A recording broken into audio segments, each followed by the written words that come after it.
شارق اس سے کیا چاہتا تھا؟ کیا شارق کو واقعی اس سے محبت تھی، لیکن وہ اسے اپنے ساتھ جرائم کی دلدل میں کیوں گھسیٹ رہا تھا؟ لیکن وہ اس صورتحال کے لیے خود کو بھی بری ذمہ نہیں سمجھتی تھی، سارا قصور اسی کا تھا، یہ حالات خود اس کے اپنے پیدا کردہ تھے۔ اگر وہ پہلے ہی دن شارق کے ساتھ مختلف رویہ اختیار کرتی تو آج اسے ایسی سنگین صورتحال کا سامنا نہ کرنا پڑتا، لیکن شارق کے بول بانے اور شرافت سے متاثر ہو کر وہ خود پھنس گئی تھی۔ اسے پہلے ہی سمجھ لینا چاہیے تھا کہ کوئی جرائم پیشہ شخص شرافت کا مجسمہ نہیں ہوتا۔ سمینہ کی وہ رات تقریباً جاگتے ہوئے گزری تھی۔ صبح اس کی آنکھ دیر سے کھلی، وہ جلدی سے تیار ہو کر کالج کے لیے روانہ ہو گئی۔ کالج میں وہ دوسرا پیریڈ لے ہی رہی تھی کہ چپراسی کلاس روم کے دروازے کے سامنے آ کر رکا۔ سمینہ نے مڑ کر اس کی طرف دیکھا۔ آپ کو پرنسپل صاحبہ بلا رہی ہیں مس سمینہ، چپراسی نے کہا۔ اچھا چلو میں آ رہی ہوں، سمینہ نے جواب دیا۔ انہوں نے کہا ہے ذرا جلدی آ جائیے، چپراسی نے پھر کہا۔ سمینہ نے مڑ کر چپراسی کی طرف دیکھا، اس کے چہرے پر کچھ عجیب سے تاثرات تھے۔ سمینہ کو کچھ عجیب سا محسوس ہوا، وہ اپنا لیکچر ادھورا چھوڑ کر کلاس روم سے نکل گئی۔ پرنسپل اپنے دفتر میں اکیلی بیٹھی ہوئی تھی، اس کے چہرے پر بھی عجیب سے تاثرات تھے۔ یس میڈم، سمینہ دفتر میں داخل ہو کر میز کے سامنے رک گئی۔ مس سمینہ، پرنسپل کے لہجے میں کسی قدر کرختگی تھی، تمہیں یاد ہوگا کہ چند روز پہلے پولیس کو منشیات کے ایک اڈے سے تمہارا رجسٹر اور کتابیں ملی تھی اور پولیس تمہارے بارے میں پوچھتی ہوئی یہاں پہنچی تھی۔ یس میڈم، سمینہ نے جواب دیا۔ وہ رجسٹر اور کتابیں تانگے میں رہ گئی تھی اور ہو سکتا ہے کسی ایسے شخص کے ہاتھ لگ گئی ہوں جس کا تعلق منشیات کے اس اڈے سے ہی ہو۔ میں نے پولیس والوں کو بھی ساری بات بتا دی تھی اور وہ مطمئن ہو کر چلے گئے تھے، لیکن پولیس والے کسی معاملے میں آسانی سے مطمئن نہیں ہوتے۔ میڈم نے اسے گھورا۔ میں سمجھی نہیں میڈم، سمینہ بولی۔ اسے سینے میں اپنا دل ڈوبتا ہوا محسوس ہونے لگا تھا۔ ایک پولیس افیسر اسی سلسلے میں تم سے ملنا چاہتا ہے، پرنسپل نے کہا۔ وہ وزٹر روم میں تمہارا منتظر ہے، اس سے جا کر مل لو، لیکن ایک بات کا خیال رکھنا، میں یہاں پولیس کی آمد و رفت پسند نہیں کرتی۔ تم سمجھتی ہو نا کہ اس سے دوسروں پر اور کالج کی ریپوٹیشن پر کیا اثر پڑے گا۔ یس میڈم، سمینہ کہتی ہوئی دفتر سے نکل گئی۔ وزٹر روم کی طرف بڑھتے اس کے دل کی دھڑکن تیز ہو گئی تھی۔ وہ سوچ رہی تھی کہ پولیس کو یہ پتا تو نہیں چل گیا کہ جس روز بلو سائی کے تکیے پر چھاپا پڑا تھا وہ بھی وہاں موجود تھی۔ اس روز رجسٹر اور کتابوں کے سلسلے میں اس نے جو من گھڑت کہانی سنائی تھی اس سے بظاہر پولیس والے مطمئن ہو کر چلے گئے تھے، لیکن اسے پولیس کا تجربہ نہیں تھا۔ وہ اس حقیقت سے واقف نہیں تھی کہ پولیس والے بال کی بھی کھال نکالتے ہیں۔ جب وہ وزٹر روم میں داخل ہوئی تو کرسی پر بیٹھا ہوا ایک اے ایس آئی اسے دیکھ کر اٹھ کھڑا ہوا۔ وہ ایک نوجوان اور خوبرو آفیسر تھا، اسے غالباً پولیس میں آئے ہوئے زیادہ عرصہ نہیں ہوا تھا، اس لیے چہرے پر شگفتگی اور نرمی تھی۔ آپ مجھ سے ملنا چاہتے ہیں؟ سمینہ نے سوالیہ نگاہوں سے اس کی طرف دیکھا۔ مس سمینہ، پولیس آفیسر نے پوچھا۔ جی ہاں سمینہ، میرا ہی نام ہے، سمینہ نے کہا۔ تشریف رکھیے۔ پولیس آفیسر نے کرسی کی طرف اشارہ کیا۔ آپ کو زحمت دینے کی معذرت چاہتا ہوں مس سمینہ، لیکن آپ سمجھتی ہیں نا کہ ہماری ڈیوٹی ایسی ہے، بعض اوقات ناخوشگوار فرائض بھی انجام دینا پڑتے ہیں۔ اس کے لہجے میں اگرچہ نرمی اور شائستگی تھی، لیکن سمینہ کے دل کی دھڑکن کچھ اور ہی تیز ہو گئی تھی۔ وہ کرسی پر بیٹھ گئی۔ پولیس افیسر بھی اس کے سامنے دوسری کرسی پر بیٹھ چکا تھا۔ جی فرمائیے، آپ مجھ سے کس سلسلے میں ملنا چاہتے ہیں؟ سمینہ نے پوچھا۔ چند روز پہلے پولیس نے بلو سائی کے تکیے پر قائم منشیات کے اڈے پر چھاپا مارا تھا۔ اس چھاپے کے دوران آپ کا رجسٹر اور 2 کتابیں پولیس کو منشیات کے اس اڈے سے ملی تھی۔ جی ہاں، سمینہ نے کہا، اور میں بتا چکی ہوں کہ وہ رجسٹر اور کتابیں ایک تانگے میں رہ گئی تھی۔ ہو سکتا ہے تانگے میں سوار کسی شخص نے وہ چیزیں اٹھا لی ہوں اور اس کا تعلق منشیات کے اس اڈے سے ہو، لیکن آپ کا یہ بیان درست نہیں ہے، پولیس آفیسر نے کہا۔ آپ وہ رجسٹر اور کتابیں کسی تانگے میں نہیں، منشیات کو اس اڈے پر بھولی تھی۔ ہمارے پاس منشیات کو اس اڈے میں آپ کی موجودگی کا ثبوت ہے۔ یہ جھوٹ ہے۔ سمینہ ایک جھٹکے سے اٹھ کھڑی ہوئی، اس کا چہرہ ایک دم دھواں ہو گیا تھا اور دل کی دھڑکن خطرناک حد تک بڑھ گئی تھی۔ بیٹھ جائیے، پولیس آفیسر نے کہا، اس کے لہجے میں بدستور نرمی تھی۔ معاملہ بے حد سنگین ہے مس سمینہ، وہ اس کے چہرے پر نظریں جماتے ہوئے بولا۔ چند روز قبل منشیات کے اڈے والے قبرستان سے ملک موٹر ورک شاپ کے مالک یوسف کو بے دردی سے قتل کیا گیا تھا۔ اس سے چند روز پہلے منشیات کے اڈے پر پولیس نے چھاپا مارا تھا تو ایک عورت قبرستان کی دیوار پھلانگ کر اس طرف آئی تھی اور دیوار پھاندنے سے اس عورت کے پیر میں موچ آ گئی تھی۔ یوسف نے اس عورت کو کالج لیکچرار کی حیثیت سے شناخت کر لیا تھا۔ اس کی بہن اسی کالج میں پڑھتی ہے اور وہ اپنی بہن کو کالج چھوڑنے آتا تھا۔ اس نے اس لیکچرار کو دیکھا تھا، اس لیے شناخت بھی کر لیا۔ ہم نے آپ کے بارے میں تھوڑی سی معلومات حاصل کی ہیں۔ ابھی پرنسپل صاحبہ سے یہ معلوم ہوا ہے کہ آپ پچھلے دنوں پیر میں موچ آ جانے سے کالج سے چھٹی پر تھیں۔ منشیات کے اڈے سے آپ کے رجسٹر اور کتابوں کا ملنا اور یہ واقعات اس سمر کی شہادت فراہم کرتے ہیں کہ یہ جھوٹ ہے، غلط ہے یہ سب کچھ، سمینہ نے کہا۔ مس سمینہ، پولیس افیسر نے اس کے چہرے پر نظریں جماتے ہوئے کہا، معاملہ اگرچہ صرف رجسٹر اور کتابوں کے برآمد ہونے تک محدود رہتا تو بات تو ختم ہو سکتی تھی، لیکن اب معاملہ ایک قتل کا ہے۔ ورکشاپ میں کام کرنے والے مستری آپ کو شناخت کر سکتے ہیں۔ آپ سمجھتے ہیں کہ اس مکینک کو میں نے قتل کیا ہوگا؟ سمینہ نے کہا۔ میں نے یہ نہیں کہا، پولیس افیسر بولا۔ مکینک یوسف کوئی اچھا آدمی نہیں تھا، اس کے بارے میں بھی کچھ سنسنی خیز انکشافات ہوئے ہیں۔ وہ بلیک میلر تھا، ہو سکتا ہے آپ کو منشیات کے اڈے سے بھاگتے دیکھ کر اس نے آپ کو پریشان کرنے کی کوشش کی ہو۔ میں یہ نہیں کہہ رہا کہ آپ کسی جرم میں ملوث ہو سکتی ہیں، لیکن مجرموں کی گرفتاری کے لیے آپ ہماری مدد تو ضرور کر سکتی ہیں۔ اگر آپ اس سلسلے میں کچھ جانتی ہوں تو ہم سے تعاون کیجیے، آپ کو ڈرنے کی ضرورت نہیں، قانون آپ کو مکمل تحفظ فراہم کرے گا۔ سمینہ بے حس و حرکت بیٹھی تھی، اس کا گلا سوکھ رہا تھا اور ہونٹ خشک ہو رہے تھے۔ وہ بار بار ہونٹوں پر زبان پھیر رہی تھی۔ اس نوجوان پولیس افیسر نے حالات کا جو تجزیہ کیا تھا وہ حقیقت کے کس قدر قریب تھا، اور سمینہ سوچ رہی تھی کہ اس وقت وہ اسے قانونی تحفظ کی پیشکش کر کے تعاون کے لیے کہہ رہا ہے، لیکن جب اسے پتا چلے گا کہ شارق اور نولکھا سے اس کا کوئی تعلق ہے تو وہ اپنی پیشکش بھول کر اسے سلاخوں کے پیچھے بند کر دے گا۔ مس سمینہ، پولیس افیسر نے اس کے چہرے پر نظریں جماتے ہوئے کہا، ایک بات ذہن میں رکھیے، قانون اندھا یا بہرا نہیں ہے، ابھی تحقیقات شروع ہوئی ہے، آگے چل کر مزید انکشافات ہو سکتے ہیں۔ میں آپ کو سوچنے کے لیے وقت دے رہا ہوں، میں کل دوبارہ آپ کے پاس آؤں گا اور مجھے امید ہے کہ آپ جو بھی فیصلہ کریں گی وہ آپ کے حق میں ہی ہوگا۔ پولیس افیسر اٹھ کر کھڑا ہو گیا، وہ چلنے میں سمینہ کی طرف دیکھتا رہا، پھر دروازے کی طرف بڑھ گیا۔ سمینہ اپنی جگہ بے حس و حرکت بیٹھی رہی، اس کا چہرہ سرسوں کے پھول کی طرح پیلا ہو رہا تھا اور دل کانپ رہا تھا۔ اس کا دل چاہ رہا تھا کہ داڑیں مار مار کر رونا شروع کر دے، کیونکہ وہ بری طرح پھنس گئی تھی۔ پہلی مرتبہ جب اسے پولیس والے تھانے لے گئے تھے تو شارق اور گرایا اسے چھڑا لائے تھے، پھر رجسٹر اور کتابوں کے بارے میں جو پولیس والے پوچھ گچھ کے لیے آئے تھے انہیں بھی ترخواست دیا گیا تھا۔ لیکن سمینہ کو اب احساس ہو رہا تھا کہ پولیس والے اتنے بے وقوف نہیں ہوتے جتنا وہ سمجھ رہی تھی۔ پولیس والے جب کسی جرم کی تحقیقات کرتے ہیں تو بہت دور تک چلے جاتے ہیں۔ یوسف کا قتل ایک راز تھا، پولیس نے شبے میں 2 آدمیوں کو گرفتار بھی کر لیا تھا۔ اس کے خیال میں یہ بات یہیں پر ختم ہو جانی چاہیے تھی، لیکن پولیس تحقیقات کرتی ہوئی اس تک پہنچ گئی تھی۔ منشیات کے اڈے پر چھاپا گرچہ یوسف کے قتل سے کئی روز پہلے پڑا تھا، لیکن پولیس نے یہ سراغ بھی لگا لیا تھا کہ چھاپا پڑنے کے بعد وہ قبرستان کی دیوار پھلانگ کر یوسف کے ورک شاپ کی طرف آئی تھی اور اس کے پیر میں موچ آ گئی تھی۔ یہ بھی تحقیقات کی ابتدا تھی، پولیس ورک شاپ کے ملازموں کو سامنے لے آئے گی تو وہ اسے شناخت کر لیں گے۔ پولیس کڑی سے کڑی ملاتی ہوئی ایک ایسی زنجیر تیار کر لے گی جو اس کی گردن میں لپیٹ دی جائے گی۔ اسے یقین سا ہو گیا تھا کہ پولیس یوسف کے قتل کا سراغ لگا لے گی اور پھر سلمان ایڈوکیٹ کے قتل کا سراغ لگانا بھی مشکل نہیں ہوگا۔ سمینہ کے دماغ میں آندیاں سی چل رہی تھی، وہ بے حس و حرکت کرسی پر بیٹھی سامنے والی دیوار کو گھورتی جا رہی تھی اور چونکہ اس وقت جب دفتر کی مائی کمرے میں داخل ہوئی، سمینہ بی بی میڈم آپ کو بلا رہی ہیں، ماسی نے کہا۔ اوہ اچھا، سمینہ کہتی ہوئی اٹھ گئی، لیکن دوسری لمحے دوبارہ کرسی پر بیٹھ گئی۔ اس کی ٹانگیں کانپ رہی تھی، اگر وہ خود سے نہ بیٹھ جاتی تو یقیناً گر پڑتی۔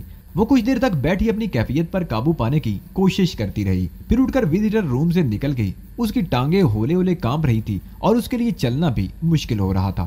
یس میڈم، وہ پرنسپل کے کمرے میں داخل ہو کر میز کے سامنے کھڑی ہوگی۔ کیا معاملہ ہے مس سمینہ؟ یہ پولیس آفیسر کیوں آیا تھا؟ پرنسپل نے اسے گھورا۔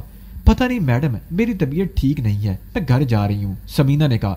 مس سمینہ، پرنسپل نے اس کے چہرے پر نظریں جماتے ہوئے کہا، اگر یہ تمہارا کوئی ذاتی معاملہ ہے تو اس میں کالج کا نام نہیں آنا چاہیے۔ میں کالج کی بدنامی کسی صورت بھی برداشت نہیں کر سکتی۔